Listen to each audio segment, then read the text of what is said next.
Sejam bem-vindas e bem-vindos a mais um programa Provocações Teológicas. Um programa que é iniciativa do curso de Teologia da Universidade do Grande Rio, a Unigran Rio. Hoje, aqui ao meu lado, eu tenho o prazer de ter o professor Diego Santos Ferreira. O professor Diego Santos Ferreira é coordenador e professor, do curso de Letras, língua estrangeira, letras em inglês. O professor vai poder falar um pouco mais a respeito disso. Mas hoje, nesse nosso Provocações Teológicas, nós escolhemos um tema que é a especialidade do professor Diego, que é a literatura de Shakespeare, né? Então, ao meu lado aqui, nós temos um shakespeariano, um especialista em Shakespeare. Eu vou falar mais alguma coisa a respeito do currículo do professor Diego para que todos conheçam e nós já vamos iniciar o nosso bate-papo. Então, o professor Diego tem graduação em Letras, Inglês e Literaturas, de Língua Inglesa de 2006, uma especialização em 2009 e o mestrado em 2012 em Literaturas de Língua Inglesa pela Universidade do Estado do Rio de Janeiro, a UERJ. Foi coordenador pedagógico e professor de língua inglesa na FISC, Escola de Idiomas, em Duque de Caxias, aqui no Rio de Janeiro. Atualmente, o professor Diego, como eu disse, ocupa o cargo de coordenador pedagógico e professor adjunto, mestre de literatura inglesa norte-americana e língua inglesa do curso de letras aqui da Unigran Rio. Professor Diego, muito obrigado, seja bem-vindo, Como eu disse, nosso primeiro bloco a gente vai falar todo o programa, mas esse primeiro bloco, o que o senhor pode nos dizer a respeito da vida de William Shakespeare, Qual a importância de Shakespeare e principalmente da sua obra Hamlet, se minha pronúncia está correta, para esse campo da literatura, professor? Bom, primeiro eu agradeço o convite, é sempre um grande prazer falar sobre Shakespeare, sempre um grande desafio, acho que a gente precisa assumir isso, porque é uma figura que tem sido comentada, estudada por tantos anos, pelo menos 400 anos, mas é sempre um grande prazer falar sobre esse grande autor, falar sobre literatura inglesa, especificamente sobre William Shakespeare.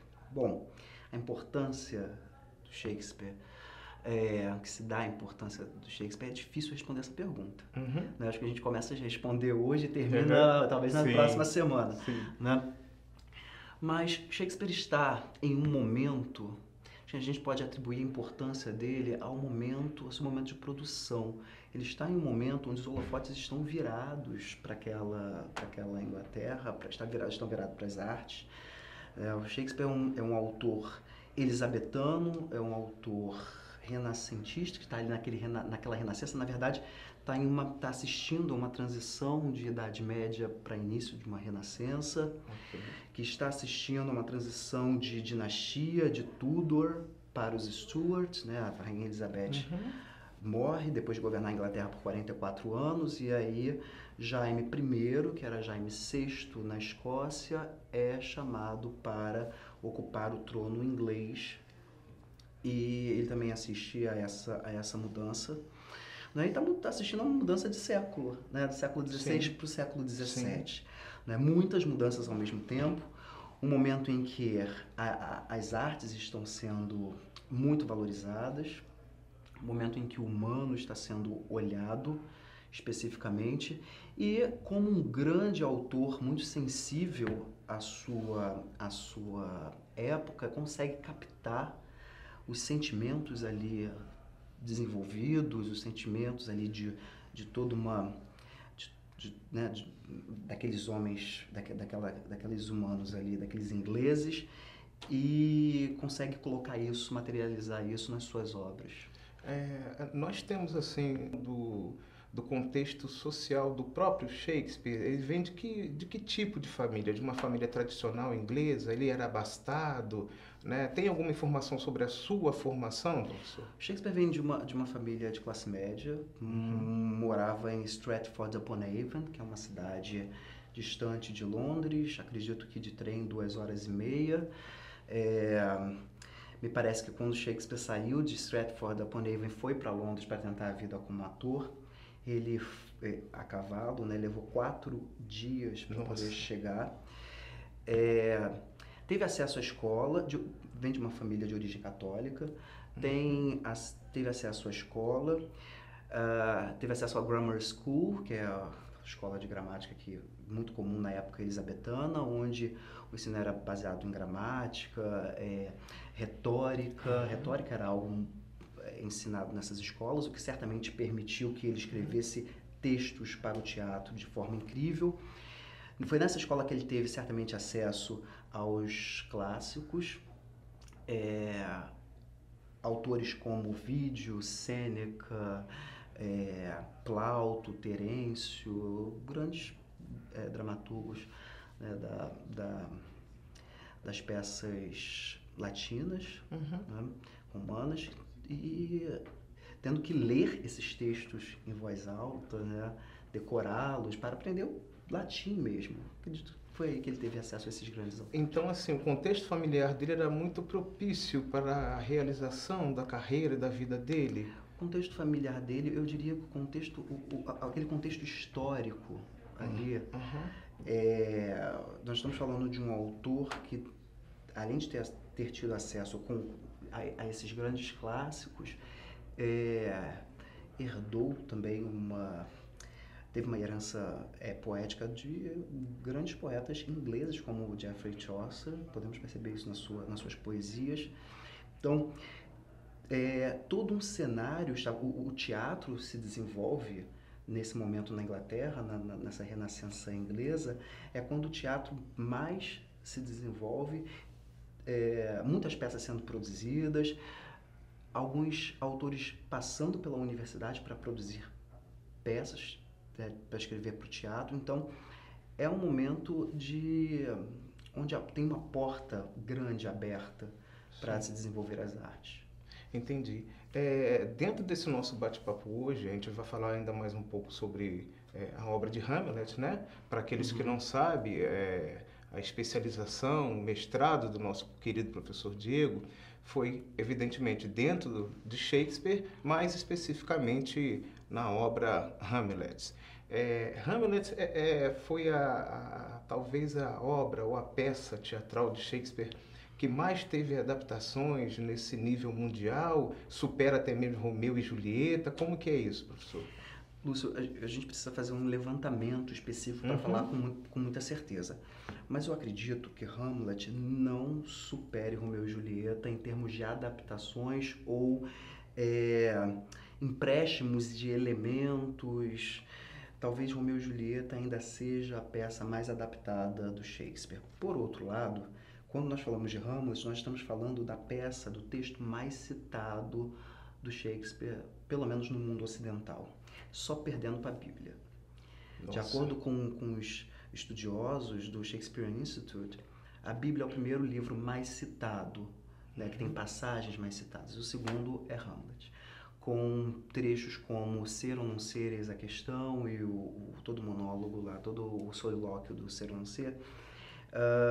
Trechos como a famosa frase que ele diz para Horácio: há mais coisa entre o céu e a terra do que sonha a sua filosofia, né? Entre outras falas. Então, Hamlet, qual a importância de Hamlet? Por que Hamlet, como peça, movimenta, desperta tanto interesse daqueles que leem? Por que ela é tão estudada? Ainda talvez seja a peça mais estudada, aí sim. Eu lembro de uma das aulas que eu assisti com a professora Bárbara Eleodora. Ela disse que o Hamlet, foi interessante quando ela resumiu que o que Shakespeare fez com Hamlet foi pegar uma fonte, uma história que já existia, uma história conhecida, e adaptar e transformar numa das maiores reflexões sobre o humano. Acredito que Hamlet apresenta questões que não foram resolvidas no humano, por isso que nós olhamos tanto para ele. Hamlet pode ser visto como a personificação da dúvida. Faz, não faz, como se posicionar, como resolver os problemas de forma que eles sejam de fato resolvidos, sem ter certeza alguma do que pode acontecer. Sim. Né? Hamlet é o personagem que mais, talvez seja o personagem shakespeariano que mais questiona, é um dos que mais fala, se olharmos as peças. Ok. Né? E Em relação à questão teológica, podemos dizer que Hamlet é um homem de pouca fé, né? Ok. Porque ele se questiona o tempo todo o que vem depois, Ok. to be or not to be, né? Ser ou não ser. Cometo suicídio, na verdade é isso que ele está perguntando, ou não cometo suicídio. Sim, então assim, guarda essa fala para o nosso próximo bloco e nós vamos começar a iniciar o nosso próximo bloco falando então a respeito dessas questões que envolvem o Hamlet, esse personagem, Shakespeare e a questão da fé. Ok. Vamos para um rápido intervalo, eu já retorno com o professor Diego aqui no nosso Provocações Teológicas.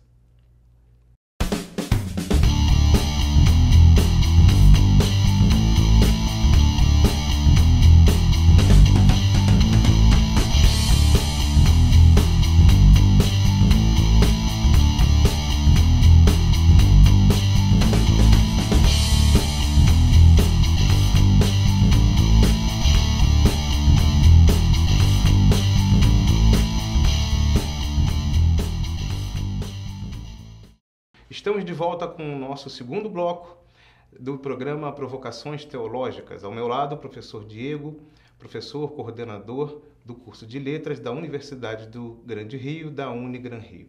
Professor, nós terminamos o primeiro bloco, eu até interrompi o professor, porque nesse bloco eu queria falar especificamente dessas aproximações em relação a essa obra exclusiva que nós estávamos falando, do Hamlet, e as suas aproximações com as questões existenciais e se dá para fazer alguma relação com religião, com fé. Eu acredito que se isso não é transparente, a gente pode ter uma certa percepção, porque o mundo europeu da época, como nós estávamos falando, né, da vida do próprio Shakespeare, envolvia, né, tinha essa áurea de religiosidade. Como é que era isso? E se quiser terminar ainda aquela explanação do primeiro bloco, eu acho que já ia nesse sentido também, né? Sim. A respeito do Shakespeare e do próprio Hamlet, que, pelo que o professor estava me falando, era alguém com sérios problemas existenciais, um personagem, né? Isso reflete também um pouco do próprio Shakespeare ou não? Era apenas uma adaptação ou uma criação dele?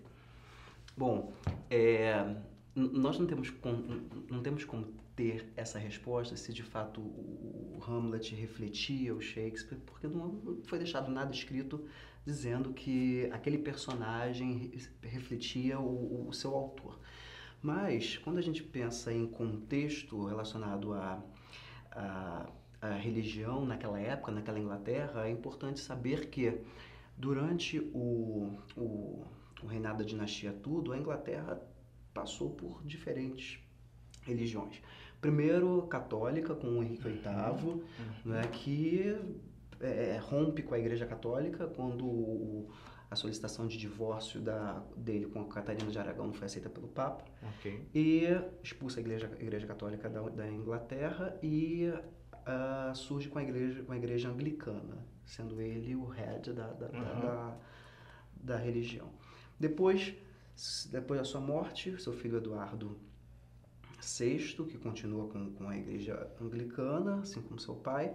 Depois o reinado, depois da morte do Eduardo, por volta de 15 anos de idade, ele morreu muito novo, foi para o trono aos 9 e reinou até os 15 anos. Com a Maria Tudor foi para o trono e a Inglaterra volta a ser uma Inglaterra católica no momento em que a própria rainha perseguia os protestantes, e é por isso que ela foi considerada Bloody Mary, né? Maria Sangrenta, porque ela matava os protestantes. Depois de reinar por 5 anos, a morte da Maria Tudor, a Elizabeth, filha da Ana Bolena, Henrique VIII com Ana Bolena, vai para o trono e nós temos uma Inglaterra protestante, assim como a mãe era, né? Mas, enfim, Elizabeth lidava com um certo cuidado com essas questões religiosas.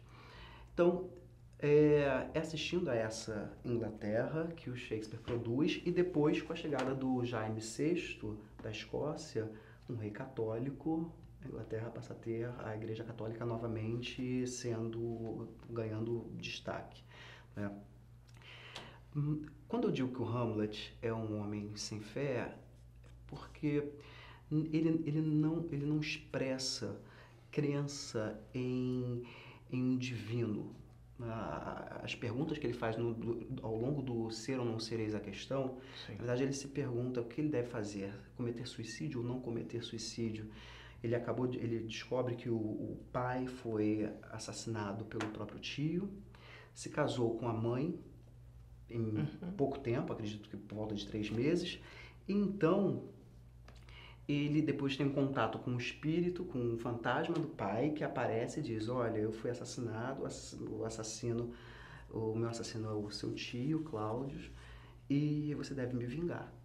E aí ele fica, o que fazer? Se eu matar o meu tio, se eu fico na vida, se eu não cometo suicídio, eu tenho que matar o meu tio, rei da Dinamarca. A peça se passa na Dinamarca. Se eu tiver que, de fato, seguir esse código de conduta, essa vingança, que eu preciso vingar o meu pai, eu tenho que matar o meu tio. Senão, o que eu faço? Então, se eu me matar, eu não sei. Se eu cometer suicídio, o que eu vou encontrar depois? Nunca ninguém voltou para dizer como é. Então, o que esperar? E se as dores não terminarem? Né? Então ele fica nessa... Certamente um homem de fé, um homem que segue uma religião, não se questionaria, não teria esse tipo de questionamento do Hamlet, provavelmente. Sim. A gente tem uma certa percepção, né, dentro da própria sabedoria de Israel, no Antigo Testamento, e com questões relacionadas ao Eclesiastes, né? O Eclesiastes é um livro de sabedoria e até entra em algumas temáticas assim, por algumas vezes, alguns capítulos, eles são bem, não sei se eu posso usar essa terminologia, mas são bem trágicos, eles são bem para baixos, né? Mas em relação à sua própria existência, né? Por vezes ele se encontra, esse escritor, numa crise em que, olha, aproveita a tua vida, goza da tua vida com a mulher que você ama, porque depois que você morrer, né, isso é uma fala muito comum e conhecida do Eclesiastes, acabou. Não tem mais o que fazer. Não chega a ser assim no Eclesiastes, não é uma nulidade da fé, mas aproveita a vida enquanto ela é vida, porque depois que morrer você não vai ter mais consciência disso. É um homem também do seu tempo, da sua época, que relata toda essa tragédia que, para às vezes, é a própria existência com tudo aquilo que a história vai nos colocando. Falando em tragédia, professor, você pode, assim, eu sei que o tempo é curto, mas nos dar uma definição de tragédia? Porque Romeu e Julieta também entra no gênero da tragédia, assim como Hamlet. E você tem uma noção de quantas peças trágicas, se é que eu posso falar assim, Shakespeare construiu? Quantos escritos? Eu tenho que checar os números para ser preciso, né? Mas Romeu e Julieta é uma tragédia, de fato. É sempre muito visto, é sempre muito colocado como uma história de amor, né? Porque a história de amor daqueles jovens acaba se sobressaindo muito, né? Mas é uma tragédia de fato, uma tragédia que mexe com toda aquela cidade, com todo aquele local, de forma até política, né? Tem duas famílias ali em guerra e esse conflito acaba interferindo na política local, né? Agora, na tragédia, sim, você vê geralmente as tragédias shakespearianas lidam com nobres que nós espectadores estamos olhando para esses nobres e estamos olhando para a sua queda, né? Vai existir um momento em que a situação, o livre-arbítrio vai levá-los à queda, né? Uma desmedida do seu próprio sentimento, enfim.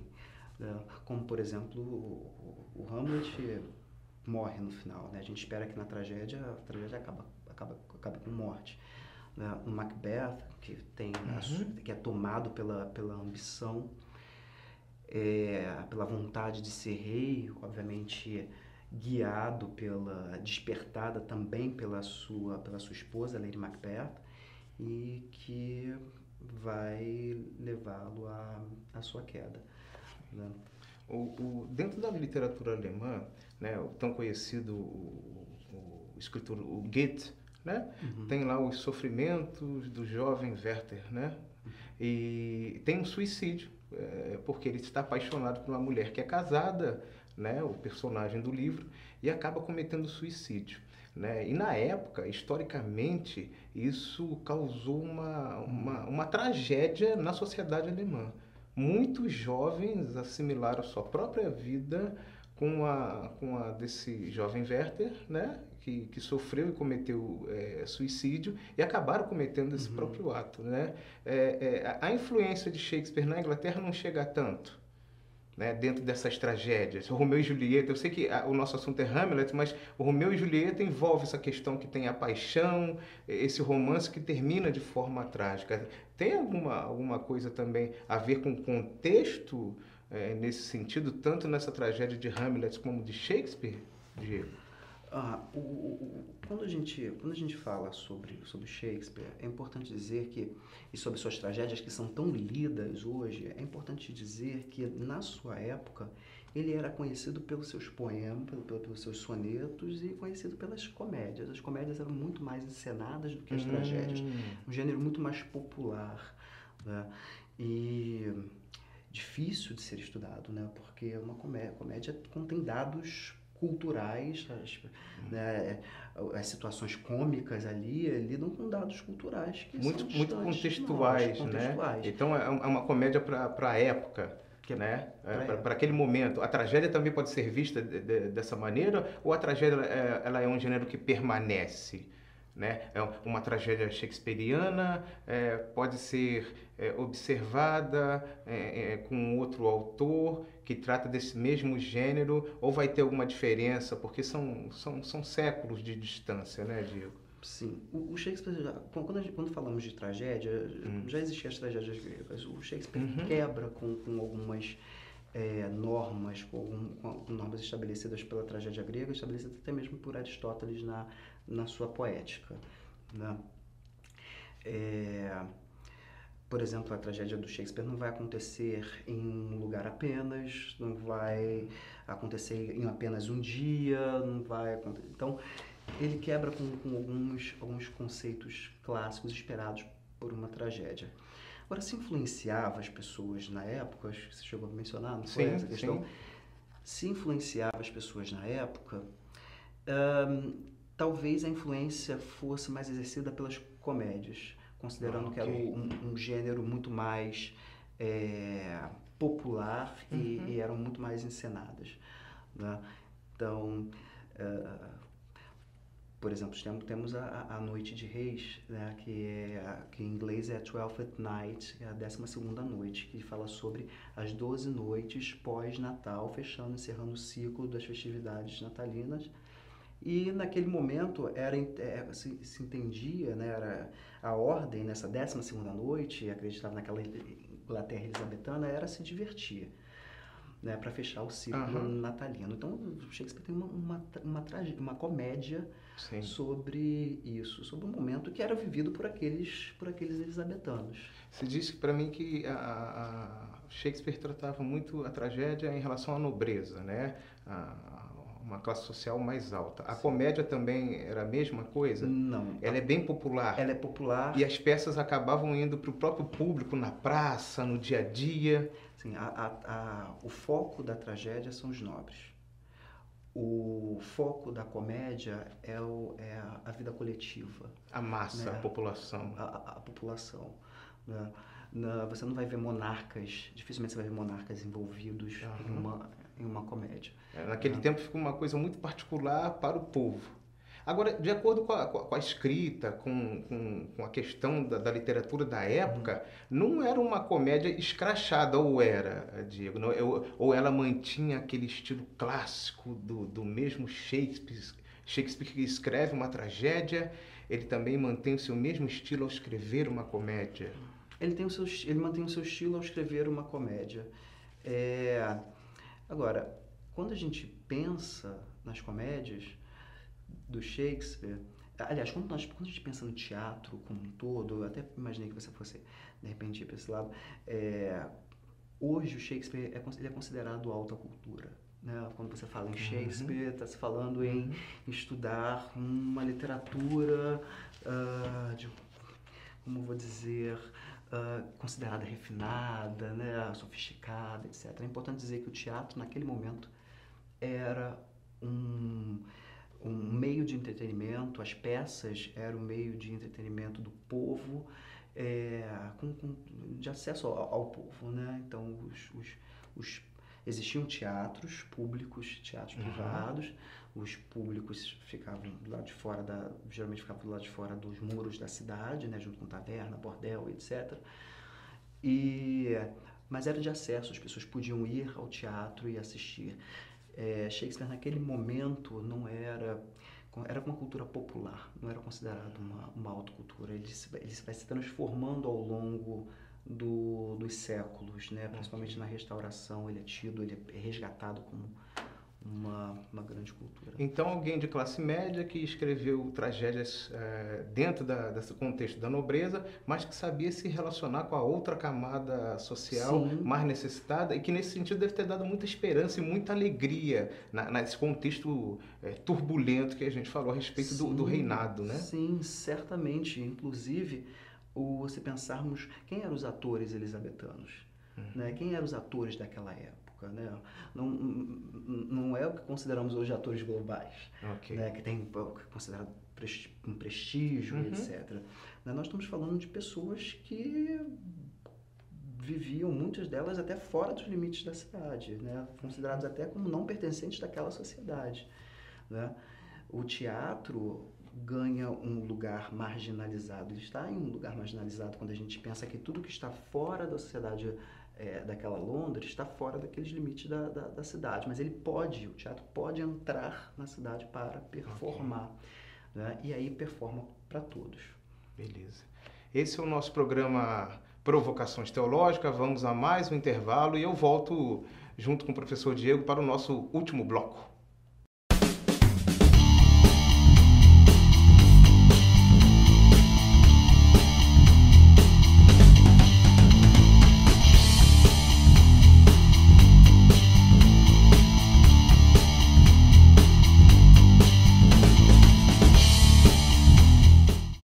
Estamos de volta com o nosso último bloco do programa Provocações Teológicas, né? Vou aproveitar nesse último bloco e passar o nosso e-mail para críticas e sugestões, né? Críticas e sugestões que vocês possam nos enviar, ok? Nosso e-mail é programaprovocaçõesteológicas@gmail.com, né? Sem o cedilha e sem o tio. programaprovocaçõesteológicas@gmail.com. Então, estamos aqui ainda com o professor Diego nesse nosso último bloco, ainda falando sobre Hamlet, Romeu e Julieta, a obra shakespeariana de uma maneira geral, se é que isso é possível apenas em um programa, né? Já até comentei com o professor Diego que espero que ele retorne aqui por mais vezes para que a gente continue a falar sobre Shakespeare e outros grandes clássicos, né? Outros grandes nomes da literatura, principalmente da literatura inglesa, que é a especialidade do nosso querido professor Diego. Professor, nesse nosso último bloco, diante de tudo que a gente falou, a gente já tinha conversado que Shakespeare tem uma linguagem muito específica para o seu momento, que para muitas pessoas é uma linguagem, para aqueles que não apreciam, né, vou falar até que é uma coisa terrível, é uma linguagem rebuscada, em que as pessoas não sentem mais atração por esse tipo de linguagem, porque retrata uma época, né? Mas Shakespeare hoje, a partir não só da sua vida, é algo que é a pesquisa do professor, acredito que de inúmeros outros professores e pesquisadores no ramo da literatura também, do teatro, né? Talvez um outro programa a gente possa entrar mais nessas questões teatrais, a respeito das adaptações das peças dele, mas a importância do Shakespeare no século XXI, né? Que dificuldade dentro da pós-modernidade esse tipo de linguagem.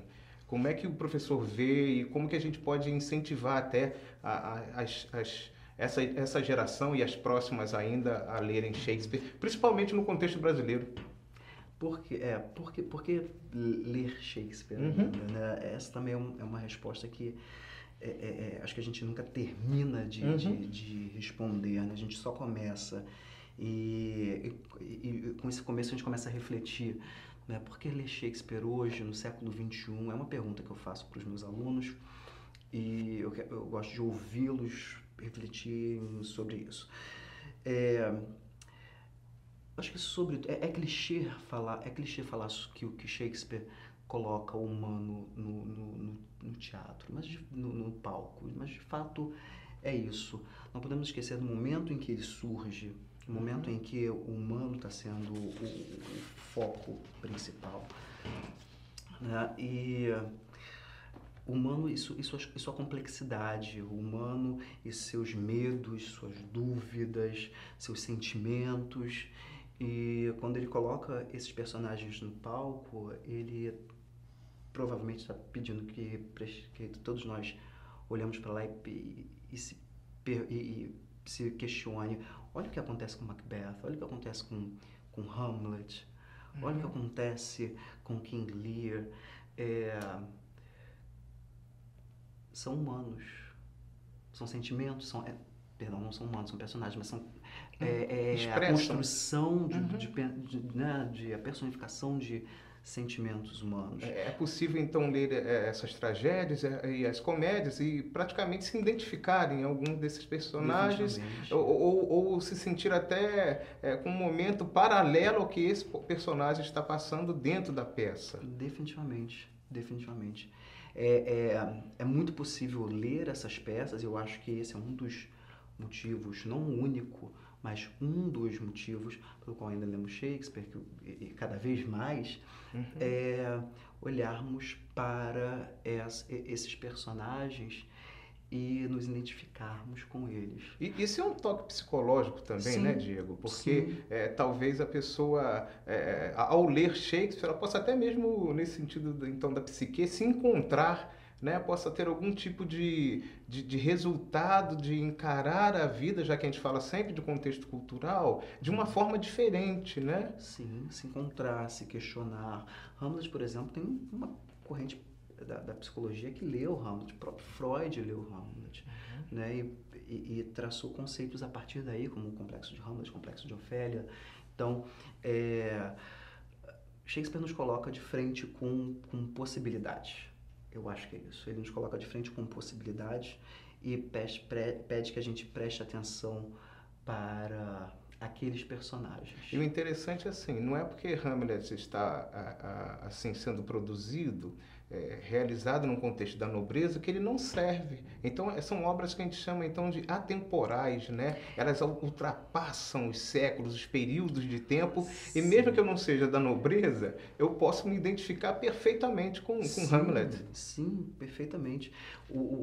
Como diz Harold Bloom, no cânone ocidental, o Shakespeare, ele não pode, nem o Shakespeare, quando eu digo Shakespeare, suas obras, elas não estão confinadas em uma Inglaterra simplesmente, e elas não podem sair daquele limite geográfico, daquele limite cultural.